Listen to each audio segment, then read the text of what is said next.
You could be my last star, darling. Hell, you could be a showgirl, I could be a kingpin. I'm only kidding, darling. Just don't you worry about it. We found the great state of balance. She called in the Coast Guard, honey, and we set them on fire. I'm only kidding, darling. Just don't you worry about it. Just let me fix it.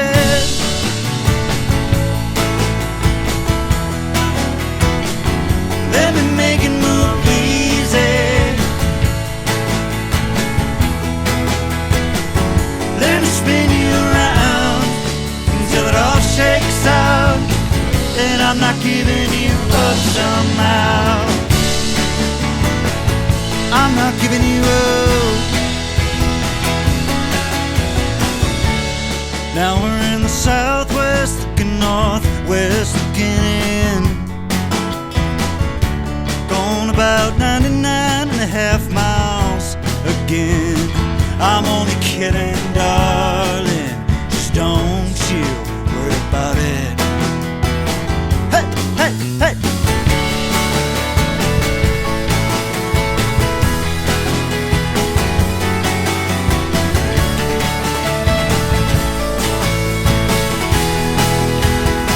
Just let me fix it, yeah.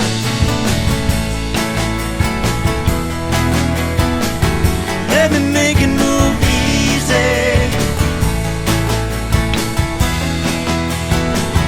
Let me spin you around until it all shakes out. And I'm not giving you up somehow. I'm not giving you up. Here we go, here we go.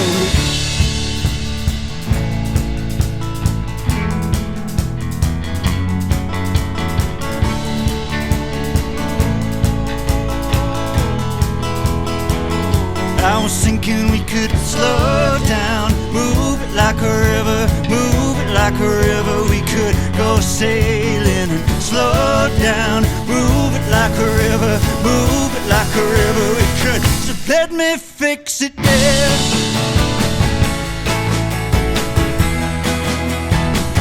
Let me make it move easy. Let me spin you around until it all shakes out. And I'm not giving you up somehow. I'm not giving you up until I fix it, yeah.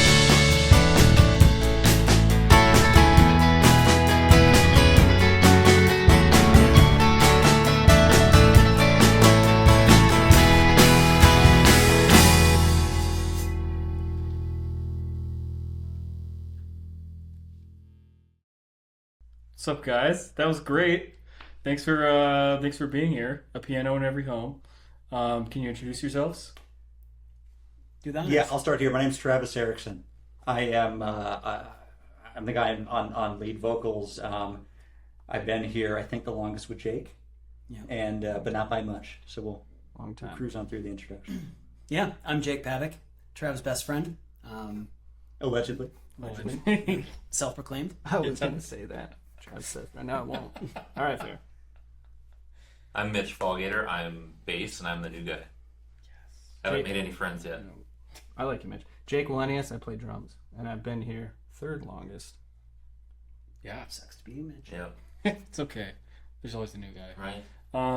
Okay. So two Jakes. So who's Jake 1? Who's Jake 2? Depends on the context. Okay. I would say in this context, very much so. I'm Jake. Jake 1, right here. All right. But, I find myself taking the back seat sometimes. Yeah. It's a good. Rare, but. I'd like to think I'm the updated, better version. Yeah. Dude. I mean, you have a mustache. Well, dude, okay, we were talking about 4 white dudes in a band and only 1 mustache. It's 2025. Yeah. You guys are... And we're all dads. You guys are just like... Oh, we're all wearing hats. White dads with hats. White dads with hats. Yeah. And 1 stash. Yep. I'm just trying to be like Benson Boone. Yeah. Dude, okay. Nobody. I mean- likes Benson Boone. I mean, My kids like Benson Boone. Is he the guy that does backflips? dude's voice is No. insane. The guy who He's- sings beautiful things. Yep. And Mr. He does Fanatical. backflips. Yeah, Yeah. Mr. Electric Blue. Yep. He's great, but he is like A lot The- younger than me. he's the mustache boy. Mustache mullet ish. Yeah. Yeah. Sweet. So, piano in every home, and there's no piano, and it's kind of Americana-y music. What's up with that? What's the name? I'll tell you what. You can give the name, and I'll give the ramp up to it, which is Apple Jacks doesn't taste like apples, right? There's no piano here. It's okay. It doesn't have to be. There's Yep. piano all over everything that we write.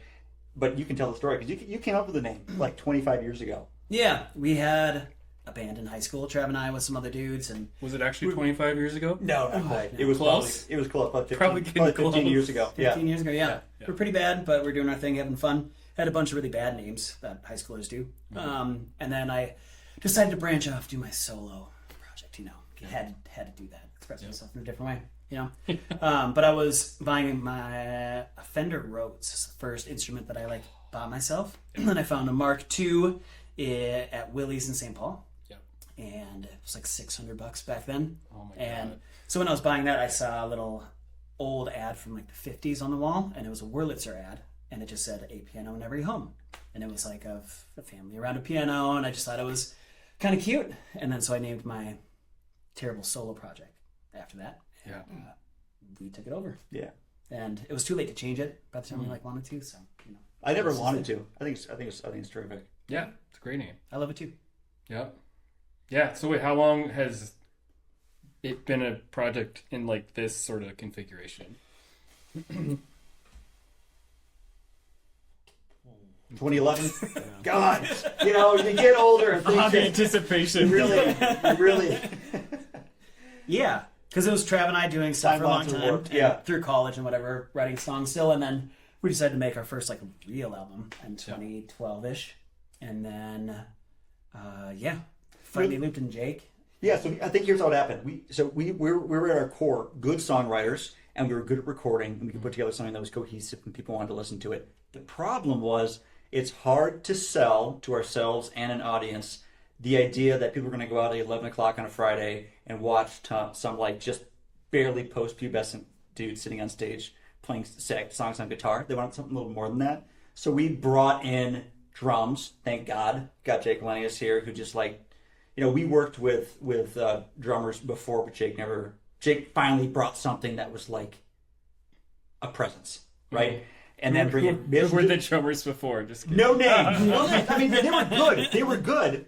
And they were good. They were serviceable. They did a nice job, but it was nothing that was like the value add that Jake brought, right? Yep. And bringing Mitch into the fold and really being able to bring bass to match that presence suddenly gave us momentum. Because what's better than two dudes sitting in a room drinking beer, writing music?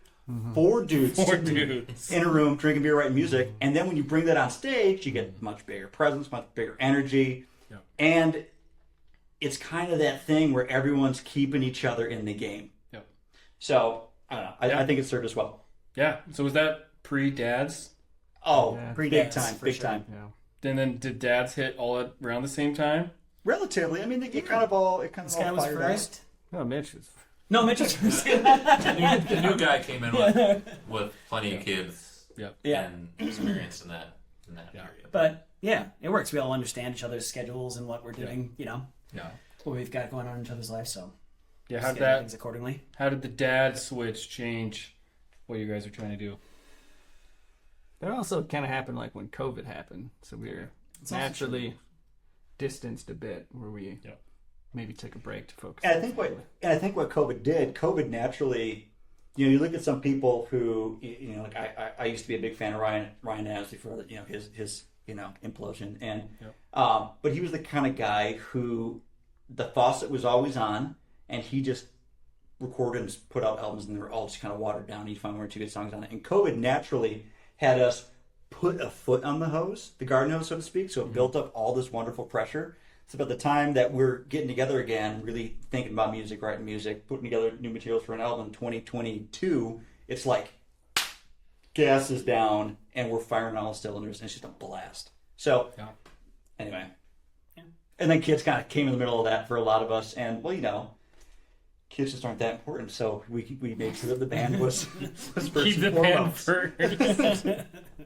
I mean, well, I remember talking to Jake right before you had your twins, and I'm just like, Yeah, better times. man, dude, that's so wild. Yeah, honestly, it's intense. Yeah. Yeah, we're all very busy for sure. Yeah. But, And that's, Here we are. and that, you know, for the new listeners, welcome. That joke was tongue in cheek, of course. And the reason we can get away saying that is because we're like first and foremost like dads. Yeah. Some of us with mustaches, some of us really trying to have. You should mustaches. see what I wear at home. These are like I'm about to be on a podcast. It's usually I do have Crocs, soft pants, Oh yeah, dude. comfortable shirts. All right. I mean, like everything we do now has to be more deliberate, and it makes it more exciting at times because we're kind of picking opportunities we're more excited about, like being here. yeah, and it's like we a little more picky about shows. So like I don't know, 2 or 3 times a year maybe. But it's like those shows are awesome because all of our friends come out, and we're not oversaturating things. Yep. Yeah, you can be more thoughtful. You're not reduced. I don't say reduced. You're not thinking it's a great idea to play a bunch of shows at like Palmer's. I can say that because they're out of business now, so I'm not going to get any cease and desist or any nasty letters. But like Palmer's on a Wednesday for like Joe Blow and his cousin, and it's like that's the only people in the audience. We played those shows. I mean, we did a show that was in Winona. It was for God. We drove all the way down to it was Ed's No Name Bar. Awesome venue. Famous. It was going to be a great show. Friday night, it happened to be the same night they didn't tell us is Midwest Music Fest. So we hauled up all our gear down there. We got the hotel rooms booked. We're like all set, big weekend. We get up, and it's like the bartender, the sound guy, and I think we wrangled one guy off the street, and it was awful. They felt bad, and they, like technically, you got X% of the door. We owe you $2.75. But they like paid us to make it worth our while, and I'm just sick of those shows. Yeah. I think we all are. So we do a couple a year. Yeah. We always sell them out. They're always a blast. And then we spend time to do fun stuff like this. Yeah. New experiences. Awesome. So you guys have anything in the works? What's coming down the pipeline? So we're riding the coattails of putting out our 4th record, which was called Terrible Things, and we recorded it. We have a studio that we work out of. We've had it for about 10 years, I think, just over 10 years in St. Paul, and now Brady Moen, the very talented Brady Moen of Midwestern Records, is there, and we finally said we're going all in with you. We're going to do this thing where you're going to spec it out and say, okay, this is a record where I'm going to probably spend about 120 hours on it, and we go in and we spent about 1,000, and it was one of these projects that we just spent the long, dark, lonely winters, just having a blast in the studio. Put out an amazing record. Had Josh Misner, wonderful pedal steel, lap steel. God, what is he? Not Oscars. What do they call it for the Misner? Nah, well, Josh Misner on the last record. What's the guy's name? Josh Matheny. Thank you. Close.